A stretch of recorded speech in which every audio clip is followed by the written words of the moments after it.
تھا۔ میں نے ابھی آیت کریمہ تلاوت کی جس میں اللہ تعالیٰ نے ان دونوں چیزوں کو بیان فرمایا۔ یا ایھا الذین آمنوا اجتنبوا کثیرا من الظن، ایمان والوں کو کہا اے ایمان والو زیادہ بدگمانی کرنے سے بچو، برا گمان دوسرے کے خلاف مت کیا کرو، دل میں برے خیالات دوسرے کے لیے مت لایا کرو۔ اور فرمایا ایحب احدکم ان یأکل لحم اخیہ میتا فکرہتموہ، کیا تم یہ پسند کرتے ہو کہ تمہارا مردار بھائی جو ہے اس کا گوشت تم کھاؤ؟ تمہارا بھائی جو مردار ہو اس کا گوشت کھانا پسند کرو گے؟ فکرہتموہ، تم تو ناپسند کرو گے اس کو۔ کون چاہے گا کہ اپنے مردار بھائی کا گوشت کھائیں؟ تو قرآن کریم نے کہا کہ اس سے یقیناً تم کو بچنا ہوگا اور بچنے کی کوشش کرو گے، لیکن ہمیں اور آپ کو معلوم بھی نہیں ہوتا اور ہم اپنے مرے ہوئے بھائی کا گوشت کھا لیتے ہیں اور ہمیں احساس تک نہیں ہوتا۔ یعنی قرآن کریم نے جس چیز کو کہا مردار بھائی کا گوشت، وہ کیا کہا؟ تم دوسروں کی غیبت کرو گے، چغلیاں کرو گے تو یہ اس کا گوشت کھانا ہوا، یہ اس کا گوشت کھانا ہوا۔ اور دوسری آیت کے اندر اللہ تعالیٰ نے بہتان کو بھی بیان کیا، یعنی کسی پر الزام لگانا، اس نے وہ کام کیا ہی نہیں ہے اور اس کے اوپر الزام لگا دیا، یہ بھی بہت بڑا گناہ ہے۔ آپ صلی اللہ علیہ وسلم نے صحابہ کرام کو بڑی تاکید فرمائی اور ان چیزوں سے روکا۔ آپ دو قبروں کے پاس سے گزر رہے ہیں، آپ نے فرمایا ان دونوں قبر والوں کو عذاب ہو رہا ہے، ان میں سے ایک پیشاب کے چھینٹوں سے نہیں بچتا تھا اور دوسرا غیبت کیا کرتا تھا، چغلی کیا کرتا تھا۔ اس سے یہ سمجھ میں آیا کہ قبر کا عذاب بھی عام طور پر غیبت کرنے سے ہوتا ہے، قبر کا عذاب غیبت کرنے سے بھی ہوتا ہے، چغلی کرنے سے بھی قبر کا عذاب ہوتا ہے۔ اور پھر دنیا کے اندر غیبت اور چغلی کا اثر بہت برا پڑتا ہے۔ مثال کے طور پر ہم کسی کے پاس بیٹھے ہیں اور کسی کے بارے میں بات کر رہے ہیں، اب یہ ضروری نہیں ہے کہ ہم جو بات کر رہے ہوں جس کے بارے میں، جس برائی کے بارے میں وہ برائی اس کے اندر ہو ہی، کسی نے ہمیں خبر دی کہ فلاں نے ایسا کیا، ایسا کہا، ہم نے بغیر تحقیق کے دماغ کو گرم کر لیا، ہمارا خون گرم ہو گیا، اس کے بارے میں ہم بھی بکنے لگے، زبان کو استعمال کرنے لگے، لگائی بجھائی کرنے لگے۔ یہاں دو چیزیں ہیں۔ صحابہ کرام نے پوچھا یا رسول اللہ غیبت کیا چیز ہے؟ اگر ہم وہ برائی بیان کریں جو اس کے اندر ہو تو کیا یہ بھی غیبت ہے؟ ایک شخص ہے جو واقعتاً جس نے بری بات کہی ہے، غلط کام کیا ہے، اب ہم وہ بات دوسروں کو جا کر کے سنا رہے ہیں، اس کی اس برائی کو، اس گناہ کو عام کر رہے ہیں، پھیلا رہے ہیں، شائع کر رہے ہیں، خوب شیئر کر رہے ہیں، تو کیا وہ بات جو اس کے اندر ہو اور اس کو ہم شیئر کریں، پھیلائیں، تو کیا یہ بھی غیبت ہے؟ آپ صلی اللہ علیہ وسلم نے فرمایا یہی تو غیبت ہے، اس کے اندر وہ بات ہو اور کہہ رہے ہو، دوسروں کو پھیلا رہے ہو، دوسروں میں اس کی برائی کر رہے ہو، یہی تو غیبت ہے۔ اور اگر اس کے اندر وہ بات ہو ہی نہیں، اس نے وہ کام کیا ہی نہیں، وہ گناہ، وہ غلطی اس نے کیا ہی نہیں، اور تم غلط پھیلا رہے ہو، یہ تو بہتان ہے، یہ تو زبردست گناہ ہے، یہ تو اس پر تم الزام لگا رہے ہو۔ فرمایا دوسروں پر الزام لگانے والا اگر اس نے وہ کام نہ کیا ہو اور اس پر الزام لگایا جا رہا ہو، بہتان لگایا جا رہا ہو، تو اللہ تعالیٰ اس الزام لگانے والے کو، اس بہتان لگانے والے کو اس وقت تک موت نہیں دیں گے جب تک کہ اس برائی میں خود اس کو مبتلا نہ کر دیں۔ الزام لگانا، بہتان لگانا بہت بڑا گناہ ہے، الزام تراشی زبردست گناہ ہے، زبردست وعید ہے آپ صلی اللہ علیہ وسلم کی۔ 7 ہلاک کرنے والوں میں سے ایک ہلاک کرنے والی چیز یہ بھی ہے بہتان لگانا۔ اسی طریقے سے غیبت ہے، وہ بات اس کے اندر ہے لیکن اس کو پھیلا رہے ہیں تو یہ غیبت ہے۔ اگر کسی کے اندر کوئی برائی دیکھو، کوئی گناہ اور غلطی دیکھو، اس کو چھپا دو۔ اگر ایسا کیا تو اللہ تعالی ہمارے اور آپ کے بھی گناہ کو چھپا دیں گے۔ اگر کسی کی برائی کو چھپاؤ گے اللہ تمہاری برائی کو چھپائے گا۔ اگر کسی کی برائی کو لوگوں میں بیان کرو گے، اس کو غلط ثابت کرنے کی کوشش کرو گے، اس کو دوسروں کے سامنے ذلیل کرنے کی کوشش کرو گے تو اللہ تعالیٰ تم کو بھی لوگوں کے سامنے ذلیل کرے گا، تمہارے گناہ کو بھی لوگوں کے سامنے عام کر دے گا اور لوگوں میں ظاہر کر دے گا۔ لاکھ ہزار چھپانے کے باوجود بھی تم اس کو چھپا نہیں سکو گے۔ ایک حدیث میں آیا ہے جو شخص چھپ کر گناہ کرتا ہے، اگر اس گناہ اللہ تعالیٰ کبھی اس پر رحم فرما دیتے ہیں، اس گناہ کی پردہ پوشی فرما دیتے ہیں۔ اگر وہ بندہ توبہ کرتا ہے تو اللہ تعالیٰ اس گناہ کے نیکیوں میں بدل دیتے ہیں، اور اگر کوئی چھپ کر نیکی کرتا ہے تو اللہ تعالیٰ اس نیکی کو لوگوں کے سامنے خود ہی ظاہر فرما دیتے ہیں۔ اللہ کتنے غفور الرحیم ہیں کہ وہ تو ہمارے گناہوں کو چھپا رہا ہے، لیکن ہم خود گناہ کر کے دوسروں میں بیان کرتے رہیں یا دوسروں کے گناہوں کو دوسروں میں بیان کرتے رہیں، یہ کتنا بڑا جرم ہے اور کتنا عظیم گناہ ہوگا۔ اور نیکیوں کو بھی چھپانے کا حکم دیا گیا ہے۔ اگر نیکی کر رہے ہو، آخرت کے لیے کر رہے ہو تو آخرت کے لیے اس کو بچا کر کے رکھو، دوسروں میں پھیلاؤ نہیں۔ لیکن اللہ تعالیٰ اس نیکی کی برکت سے خود ہی اس نیکی کرنے والے کو دوسروں کے اندر مقبول کر دیتے ہیں، عزت دار بنا دیتے ہیں۔ اس نیکی کی وجہ سے لوگ اس کی عزت کرنے لگتے ہیں، اس کی تکریم کرنے لگتے ہیں۔ کوئی اگر چھپ کر نماز پڑھ رہا ہے تو اللہ تعالیٰ اس کو ظاہر کرتے ہیں تاکہ اس کی عزت ہو، لوگ اس کی عزت و تکریم کریں۔ تو اللہ بڑا غفور الرحیم ہے۔ ہمیں اور آپ کو حکم دیا گیا کہ ایک دوسرے کی عزت کو نہ اچھالو، ایک دوسرے کی عزت کو پردے میں رکھو۔ اگر تم ایسا نہیں کرو گے معاشرے میں تباہی مچ جائے گی، سوسائٹی میں تباہی مچ جائے گی، ایک آگ لگ جائے گی، یہ بیماری اور یہ وبا عام ہو جائے گی، معاشرے میں نفرت پھیلے گا، ایک دوسرے کے دل جڑنے کے بجائے ٹوٹ جائیں گے، اور جو اس کا ذریعہ بنے گا اللہ تعالیٰ اس کو دردناک عذاب میں مبتلا کریں گے۔ غیبت کا اثر دنیا میں بھی پڑتا ہے، اللہ تعالیٰ دنیا میں بھی اس کو ذلیل فرما دیتے ہیں اور آخرت میں بھی اس کو ذلیل فرمائیں گے۔ آپ صلی اللہ علیہ وسلم جب معراج پر گئے، جنت و جہنم کا آپ سیر کر رہے تھے، جب جہنم سے گزر رہے تھے تو بعض لوگوں کو دیکھا کہ اس کے ناخن بہت بڑے بڑے ہیں اور تانبے کے ناخن ہیں، اور وہ اپنے ناخنوں سے اپنے چہروں کو نوچ رہے ہیں، اپنے گوشت کو نوچ رہے ہیں۔ آپ صلی اللہ علیہ وسلم نے حضرت جبرائیل کو پوچھا، اے جبرائیل یہ کون لوگ ہیں جن کے ناخن اتنے بڑے بڑے ہیں اور اپنے چہروں کو ان ناخنوں سے نوچ رہے ہیں؟ فرمایا یا رسول اللہ یہ آپ کی امت کے وہ لوگ ہیں جو غیبت کیا کرتے تھے، چغلیاں کیا کرتے تھے، دنیا کے اندر ایک دوسرے کی ٹوہ میں لگے رہتے تھے، ایک دوسرے کی برائیوں کے پیچھے لگے رہتے تھے۔ اتنا دردناک عذاب۔ غیبت کرنے والا، چغلی کرنے والا جب پل صراط پر سے گزرے گا تو وہ گزر نہ سکے گا۔ اس کے پاس بہت ساری نمازیں ہوں گی، بہت سارے روزے ہوں گے، اس نے کئی حج کیے ہوں گے، بہت اللہ کے راستے میں خرچ کیا ہوگا۔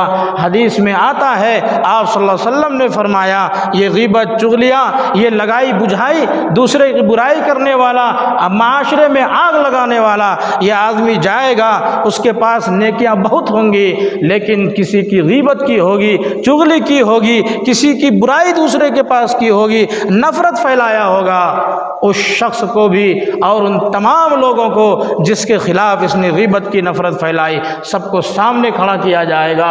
اب اس نمازی کی نماز کا ثواب، اس کے روزے کا ثواب، اس کے حج کا ثواب اور اس کے جتنے نیک اعمال ہیں، اللہ کے راستے میں جتنا خرچ کیا ہے، ان تمام نیکیوں کو ان لوگوں کو دے دیا جائے گا جس کی برائی اور جس کی غیبت اس نے کی تھی۔ اب یہ نیکیوں سے خالی ہو جائے گا۔ اب کہا جائے گا کہ ان لوگوں کے گناہوں کو بھی اس نمازی کے اوپر ڈال دو، اس حاجی کے اوپر ڈال دو، اس روزے دار کے اوپر ڈال دو، تمام کے گناہ اس کے اوپر لاد دیے جائیں گے۔ گناہوں کا بوجھ وہ سنبھال نہیں سکے گا، اتنے گناہ ہو جائیں گے کہ اللہ تعالیٰ کے سامنے شرم سے اس کی نگاہ جھک جائے گی، لوگ دیکھ رہے ہوں گے، سب لوگ پہچان رہے ہوں گے، اس دن وہ سر اٹھا نہیں سکے گا۔ فرشتے کو حکم ہوگا اس کے پاؤں کو پکڑو اور منہ کے بل گھسیٹتے ہوئے جہنم میں پھینک دو۔ بڑا دردناک عذاب ہے۔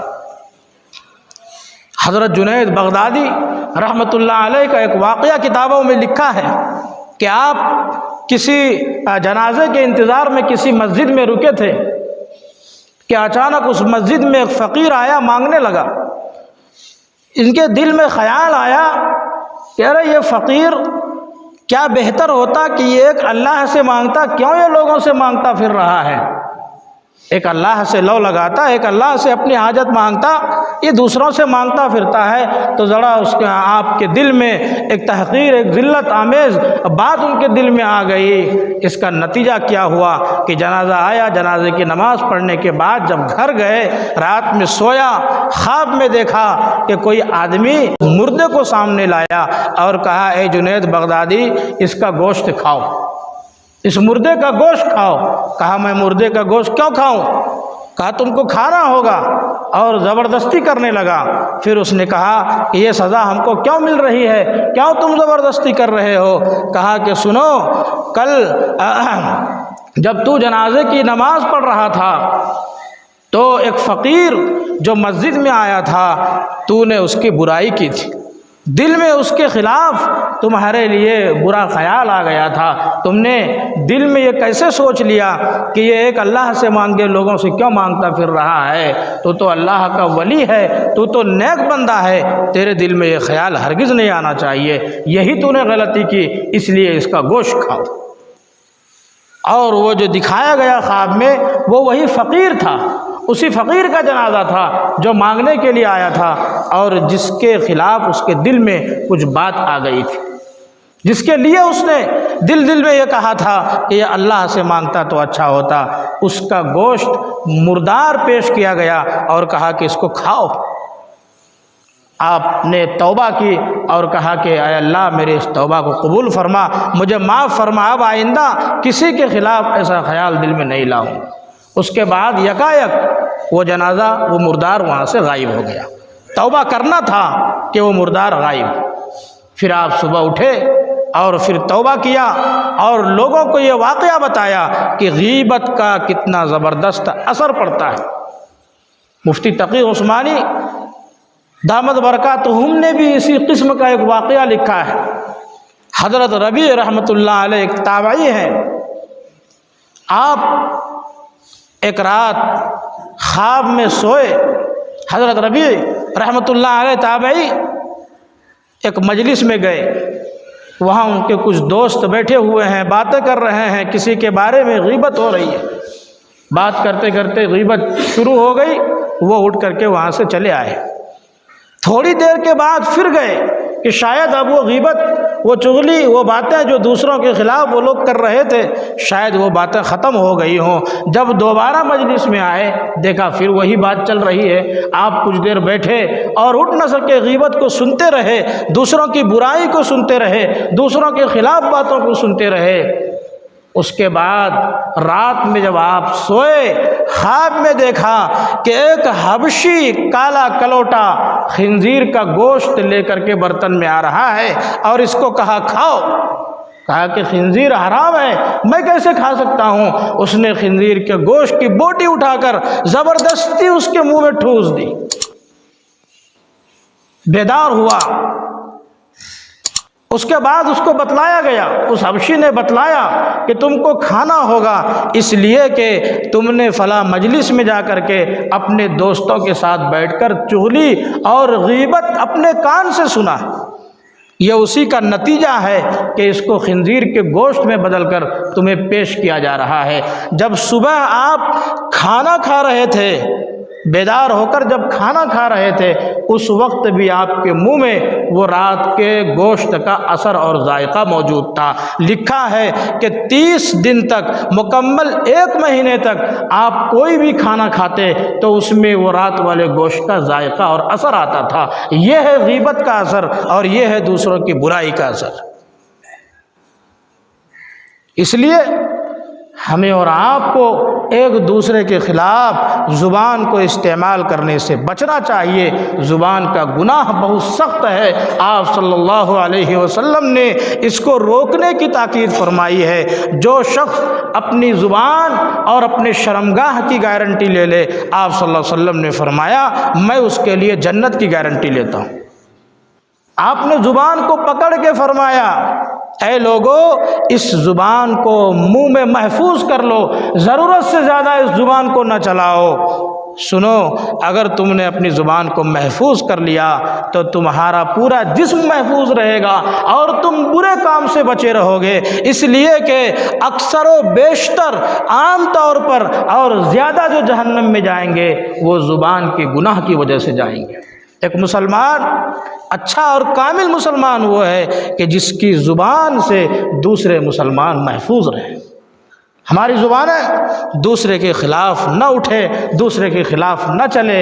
ہم جب تک کسی معاملے کی مکمل تحقیق نہ کر لیں اس وقت تک اپنی زبان کو روکے رکھیں، کھولنے کی کوشش نہ کریں۔ صبح صبح جب ہم اٹھتے ہیں، نیند سے بیدار ہوتے ہیں، ہمارا یہ پورا جسم اس چھوٹی سی زبان سے درخواست کرتی ہے، ریکویسٹ کرتی ہے کہ اے زبان تو محفوظ رہنا۔ یہ پورے اعضاء، یہ پورا جسم درخواست کر رہا ہے کہ سنو تم محفوظ رہنا۔ اگر تم محفوظ رہ گئی تو ہم لوگ سب محفوظ رہیں گے، ہاتھ بھی محفوظ رہے گا، پاؤں بھی محفوظ رہے گا، پورا جسم محفوظ رہے گا۔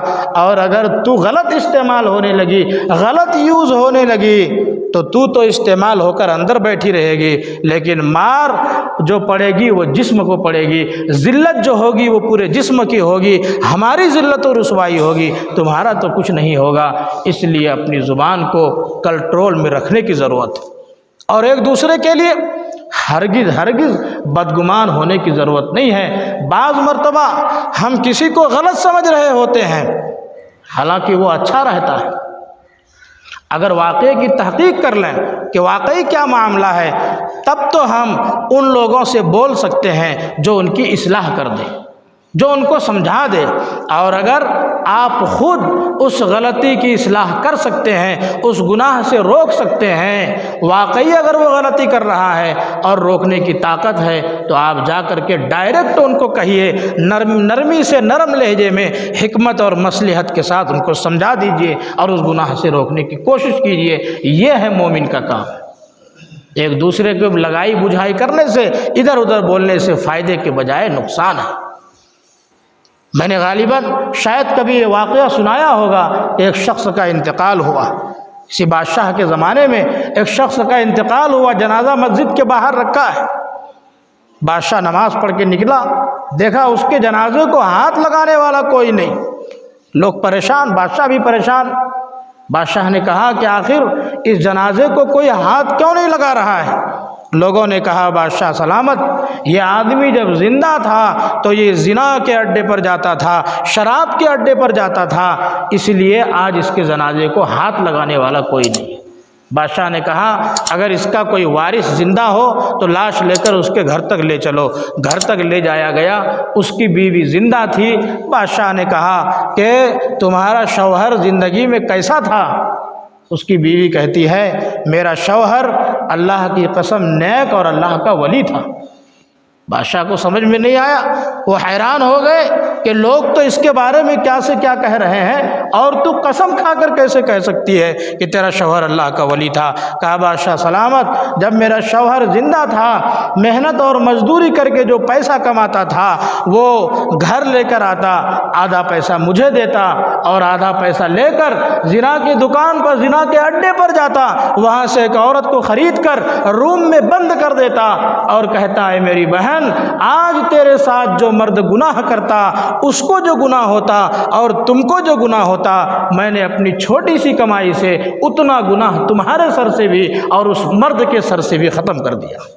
پھر بچے ہوئے پیسے سے شراب کی دکان پر جا کر شراب کی چند بوتلیں خرید کر لاتا اور اس کو نالی میں پھوڑ کر بہا دیتا اور کہتا اے اللہ میں نے اس شراب سے اتنے گناہ کو کم کر دیا کہ اس شراب کو پینے والا جو پیتا اور اس کو گناہ ہوتا، میں نے اپنی چھوٹی سی کمائی سے اس گناہ کو کم کر دیا ہے، لیکن میرے اور تیرے سوا اے اللہ اس عمل کو دیکھنے والا کوئی نہیں ہے، اے اللہ گواہ رہنا میں نے یہ کام صرف تیرے لیے کیا ہے اور آخرت میں مجھے اس عمل کا بدلہ اپنے ہاتھ سے دینا۔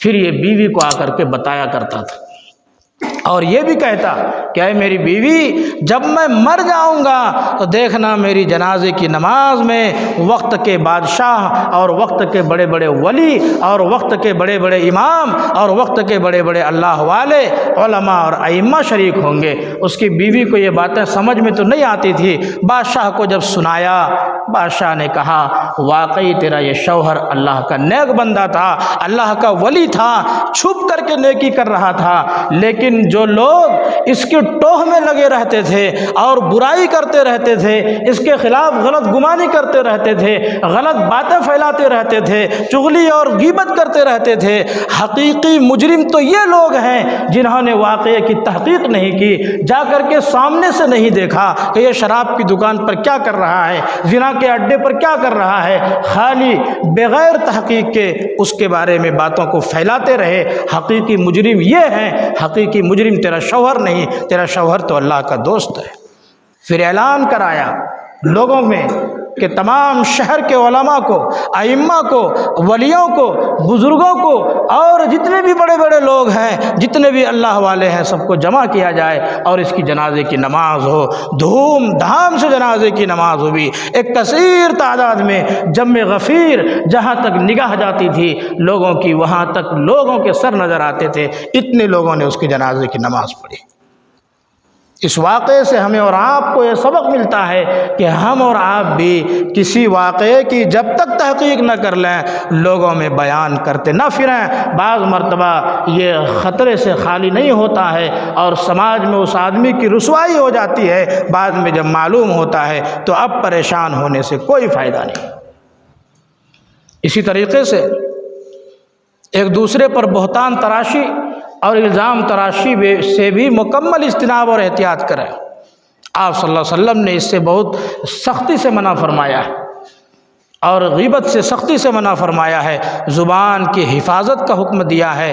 آپ نے فرمایا المسلم من سلم المسلمون من لسانه ويده والمهاجر من هجر ما نهى الله عنه، کہ کامل مسلمان تو وہی ہے جس کے ہاتھ سے، جس کے اعضاء سے، جس کی زبان سے دوسرے مسلمان محفوظ رہیں، دوسرے مسلمان مطمئن رہیں کہ یہ تو ہمارے خلاف کوئی برائی نہیں کر سکتا ہے، اگر کوئی برائی دیکھے گا بھی تو یہ مسلمان ہے، ایمان والا ہے، یہ ایمان والا ضرور میری برائی کو چھپائے گا۔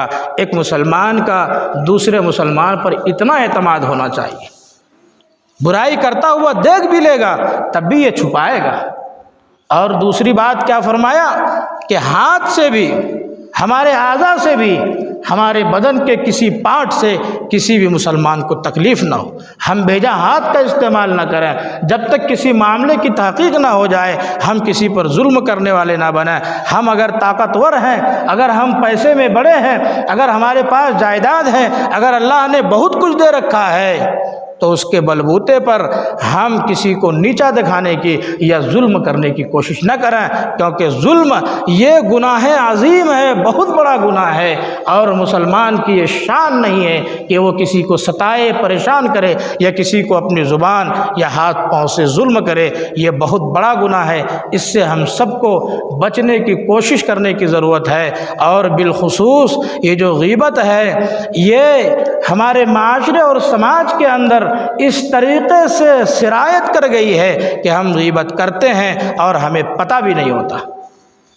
اسی لیے آپ صلی اللہ علیہ وسلم نے فرمایا کہ لوگ اس گناہ کی طرف دھیان بھی نہیں دیتے، حالانکہ یہ زنا سے بھی سخت ہے۔